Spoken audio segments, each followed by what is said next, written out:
Halo sahabat semuanya, yuk kita simak bersama sharing kegiatan positif bersama PMI Hong Kong.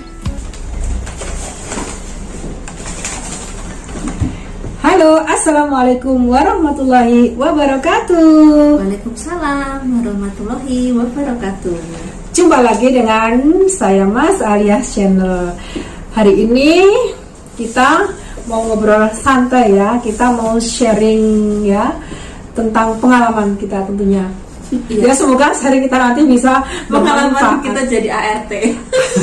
Ya tentu saja insya Allah nanti semoga bisa mungkin pengalaman yang kita bagi nanti bisa menginspirasi dan memotivasi sahabat semuanya. Oke, sebelumnya kita perkenalan dulu. Oke, Mbak Hartini bisa kenalan dengan sahabat Mas Alia Channel. Halo, nama saya Hartini. Ya, dari Wampo. Dari Wampo. Itu domisili di Hongkong ya, Wampo. Kemudian Indonesia-nya mana, Kak? Aku dari Jawa Timur. Jawa Timur tepatnya Di Magetan. Magetan Ngawi ya. Wah, daerah pegunungan ya tentu. Enggak, aku di dataran rendah ya. Jadi dataran rendah. perbatasan antara Madiun, Ngawi sama Magetan. Mas Pati ya kalau yang familiar ya. Oke, jadi yang mau main ke Magetan jangan lupa mampir ke tempatnya Mbak Hartini. Ya nanti kalau buka warung ya guys. Oh ya, ini sudah punya planning ya kalau ke Indonesia mau buka warung. Oke, sekarang kita mau tanya-tanya nih, bisa? Oke. Apa sih yang menjadi alasan kuat Mbak Hartini mau merantau ke negeri beton ini? Pertama kali kan kalau ditanya kayak gitu kan yang paling very common itu biasanya orang pengen mengubah nasib gitu kan. Maksudnya pengen mengubah nasib, pengen dapat uang gitu kan. Berjalannya waktu kan mungkin kita harus spesifik ya, gitu tujuannya kita apa gitu. Maksudnya dulu sebelum nikah kan saya sudah di sini Bu, saya sebelum nikah ya. Nah ini kita bisa ambil pelajaran ya. Pasti setelah kembali ke sini lagi sudah punya planning lagi. Jangan sampai setelah pulang itu nanti kembali lagi ke sini gitu loh. Maksud kita tadi mau kita sharing ya obrolan kita kali ini kayak gitu. Jadi jangan jadi ART atau TKW yang intinya maling gitu loh. Intinya hari ini Mbak Hartini mau sharing buat sahabat semuanya kalau sudah merantau itu benar-benar waktu digunakan sebaik mungkin. Setelah pulang ke Indonesia benar-benar pulang bisa kumpul keluarga, kemudian bisa apa? Usaha.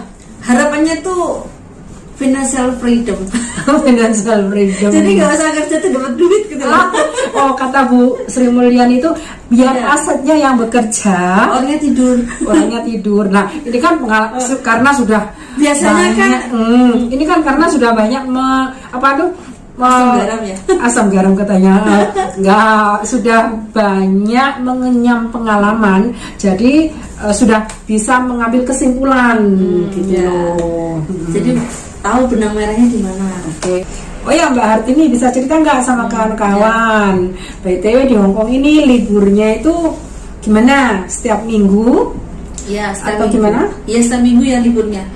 Ya, setiap minggu sama public holiday. Public holiday itu yang tanggal merah itu loh Bu. Oh iya tanggal merah Hongkong ya. Kita juga libur. Tapi kalau majikan bilang nggak usah libur diganti duit ya kadang aku juga nggak libur. Iya kan cuan ya.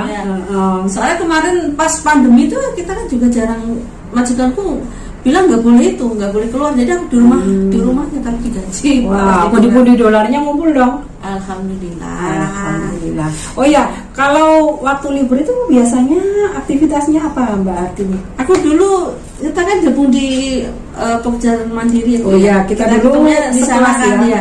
Kita sekelas. Ya. Kita belajar menjahit ya. Oke, saya tanya. Ya. Hasilnya menjahit ini sudah berapa kira-kira? Ya lumayan lah, bisa bikin gambar sendiri lah atau. Sudah terima orderan belum? Oh, kalau itu belum. Soalnya di sini kan fokus buat aku sendiri. Soalnya kalau nanti jahit ternyata nggak bisa dipakai. Enggak, sebenarnya gini ya. Aku belum pede. Iya, karena ini tergantung pada bos juga ya. Karena kalau saya sih kenapa saya sudah mendapatkan hasil yang banyak, karena saya kan jobnya itu jaga orang tua dan kebetulan banyak waktu gitu loh ya. Jadi waktu bisa saya gunakan untuk belajar menjahit, kemudian lebih banyak. Bos juga iya mempersilahkan, bahkan peralatan juga dibantu kadang sama bos saya itu. Benar. Terus waktu terserah kamu mau belajar apa, yang penting kerja kamu beres gitu ya.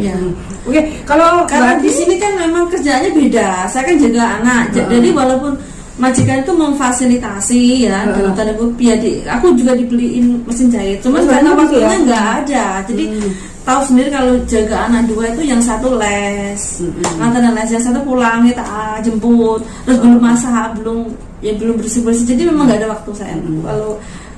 Kalau hari biasa nggak ada waktu, ada yang waktu cuman malam udah capek gitu, jadi ya nggak ada buat istirahat aja kayak gitu. Yang penting kan sudah dapat ilmunya ya.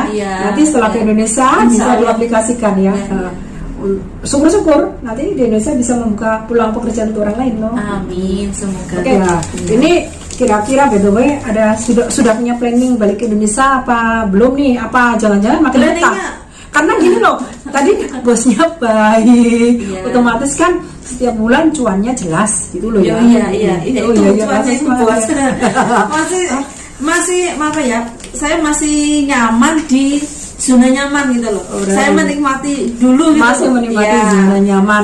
Tapi yang pasti sudah punya planning ke Indonesia kan? Iya ada, mesti ada lah. Kita juga pengen pulang ke rumah. Sekarang sama keluarga ya mesti ada. Apa yang sudah dipersiapkan untuk kembali ke Indonesia? Ini yang pertanyaan yang paling. Kalau dipersiapkan itu sebenarnya masalah finansial ya. Finansial, kalau ilmu tadi sudah belajar menjahit. Iya. Selain itu apa? Apa ya?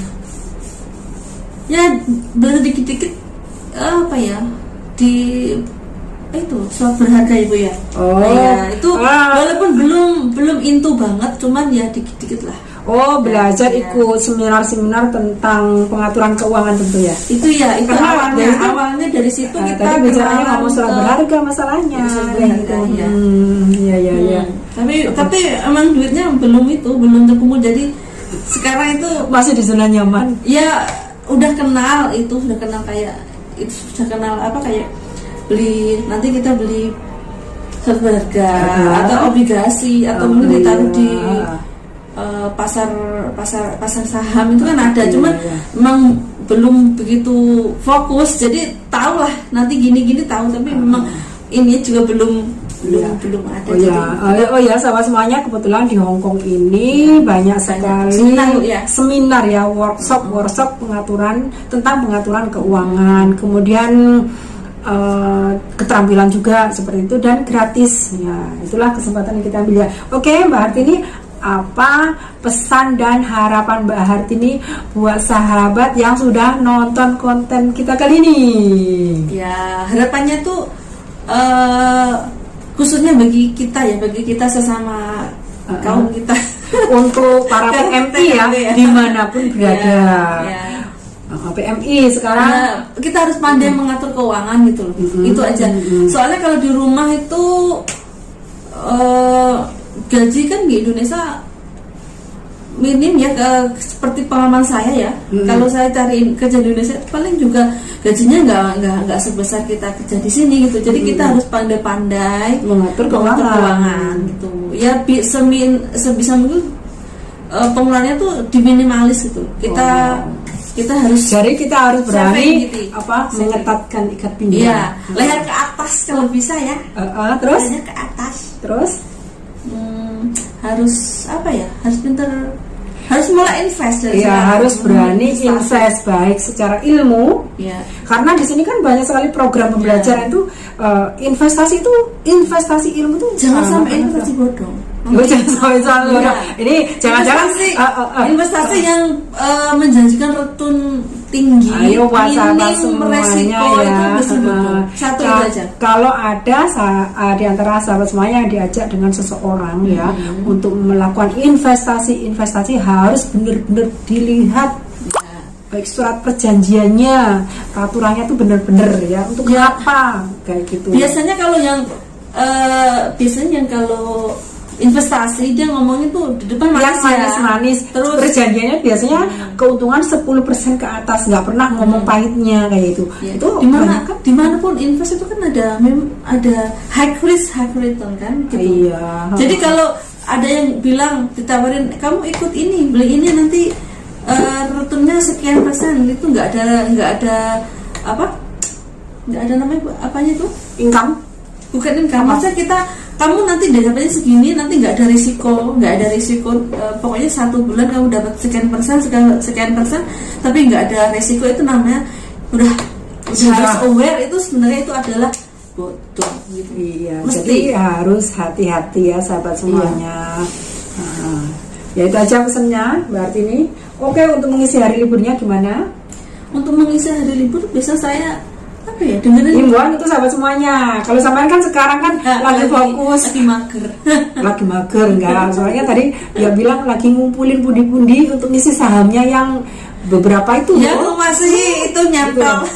Yang masih nyantol, nggak apa-apa, namanya juga belajar. Ya itulah namanya. Tadi kan saya bilang namanya bodong itu mesti dia high return no risk ya. Kayak di saham itu kan juga sebenarnya high return tapi ya high risk, jadi kita harus bisa mengerti resikonya juga. Dimana? Jadi kalau sebelum membeli sesuatu itu harus kita kenali barang yang mau kita beli. Jangan masuk dalam karung. Termasuk dalam dunia persahaman, karena Martina sekarang itu lagi menerjuni dunia saham ya. Bukan sudah terjun ya dari lagi sedang menekuni. Tapi memang belum itu banget sih. Ya masih ya, namanya juga semua butuh proses.